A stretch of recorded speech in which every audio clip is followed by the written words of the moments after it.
அனைவருக்கும் வணக்கம். உங்கள் சேலம் மதுரகாளியம்மா பேசுகிறேன். எதுக்கு இந்த ஃபோன் வாய்ஸ்னால், நிறையா பக்தர்கள் என்னை வந்துட்டு பார்க்க முடியாமல் திரும்பி போயிடுறீங்க. அது எனக்கு ரொம்ப மனசுக்கு ரொம்ப வருத்தமாக இருக்குது. ஸோ எல்லாருமே வந்து அம்மா நாங்கள் புக்கிங் போட்டோம், எங்களால் உங்களை சந்திக்க முடியல, உங்கள் ஆசீர்வாதம் எங்களுக்கு கண்டிப்பாக வேணும் அப்படின்னு சொல்லிட்டு நிறைய பேர் ஃபீல் பண்ணுறீங்க. இது யோசனை பண்ணேன். அதனால் என்ன பண்ணியிருக்கேன்னா, சனி ஞாயிறு கோவில் லீவு கண்டிப்பாக திங்கக்கிழமைலேருந்து வெள்ளிக்கிழமை வரைக்கும் கோயிலில் அருள் வாக்கு காலையில் 8 மணிலேருந்து சாயந்தரம் 8 மணி வரைக்கும். எனிவே இதை முதல்ல தெரியப்படுத்தலாம் தான் இந்த ஓன் வாய்ஸே போட்டிருக்கேன். 5 நாள் கண்டிப்பாக வாக்கு இருக்குது. 5 நாள் தொடர்ந்து வாக்கு, திங்கக்கிழமை இருந்து வெள்ளிக்கிழமை வரைக்கும் வாக்கு ஃபுல்லாக ஓடிட்டுருக்கோம். ஆனால் என்னன்னா, காலையில் 8 மணிலேருந்து சாயந்தரம் 8 மணி. இப்போ லேட்டாக வரவங்க இருந்து மக்கிய நாள் கூட பார்த்துட்டு போங்க. ஒரு நாளைக்கு 120 டோக்கன் 130 டோக்கன் பார்க்குறேன். ஆனால் காலையில் 8 மணிக்கு அருள்வாக்கில் உட்காந்துருவேன். இதை முதல்ல தெரியப்படுத்திக்கிறேன். ஏன்னா இந்த 2 நாளைக்கு முன்னே 3 நாளைக்கு நான் பார்த்தா பக்தர்கள் வந்துட்டு திரும்பி போனதே என்னால் மனசுக்கு தாங்கலை.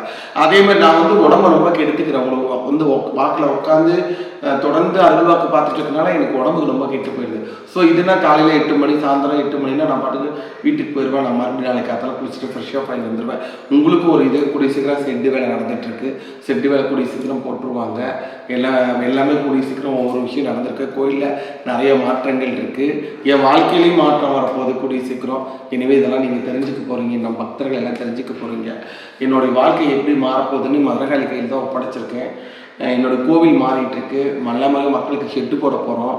சின்ன சின்ன ஒர்க்கெலாம் இருக்குது கோவில். அந்த ஒர்க்கெலாம் முடிச்சுட்டு நான் நல்ல வீடியோவாக தரப்போகிறேன். அருள்வாக்கெல்லாம் தொடர்ந்து நடந்துகிட்டே தான் இருக்கும். இந்த ஒரு வாரம் என்னுடைய ஊர் கோவில் மாரியம்மன் கோவில் பண்டிகை. அதனால தான் என்னால் அருள்வாக்கு பார்க்க முடியல. மிக்க நன்றி எல்லோருக்கும். என்னோடய கோவில் ஆன்மீக தகவல் தெரிஞ்சுக்க என்னுடைய சேனலுக்கு சப்போர்ட் பண்ணுங்கள். என் சேனல் சப்போர்ட் பண்ண அனைத்து நல்லவங்களுக்கும் மிக்க நன்றி. அதே மாதிரி இந்த கமெண்ட்ஸ் பண்ணுறீங்கல்ல, சூப்பராக கமெண்ட்ஸ் பண்ணுறீங்க. கமெண்ட்ஸ் பண்ணுறவங்களுக்கு ஒரு தேங்க்யூ. ஏன்னு கேட்டால் நீங்கள் திட்ட தான் நான் உயரத்துக்கு போயிட்டே இருக்கேன். ஒரு மனிதனை பற்றி விமர்சனம் கொடுக்க தான் அவன் ரொம்ப உயரத்துக்கு போவான். அந்த மாதிரி நீங்கள் என்னை திட்ட தான் ரொம்ப நான் உயரத்துக்கு போகிறேன். எதுக்குமா சுடிதார் போட்டிருக்கேன்னு கேள்வி கேட்குறீங்க, எதுக்குமா வாட்ச் கட்டியிருக்கேன்னு கேள்வி கேட்குறீங்க, ஏமா இப்படி இருக்கீங்க, ஏமா அப்படி இருக்கீங்கன்னு சொல்லி கேள்வி கேட்குறீங்க. இது எல்லாமே நான் நோட் பண்ணிட்டு பார்த்துட்டு தான் இருக்கிறேன். இந்த மாதிரி நடக்குது, இந்த மாதிரி விஷயங்கள், இந்த மாதிரி நடக்கிறதெல்லாம் பார்த்துட்டு தான் இருக்கேன். எனிவே நீங்கள் கமெண்ட்ஸில் என்னை கேட்க எனக்கு ரொம்ப சந்தோஷமாக இருக்குது. ரொம்ப நன்றி. அனைவருக்கும் வணக்கம். உங்கள் சேலம் மதுரகாளியம்மா. இனிமேல் நல்ல முறையாக எல்லாத்தையும் பார்த்துக்கலாம். நன்றி.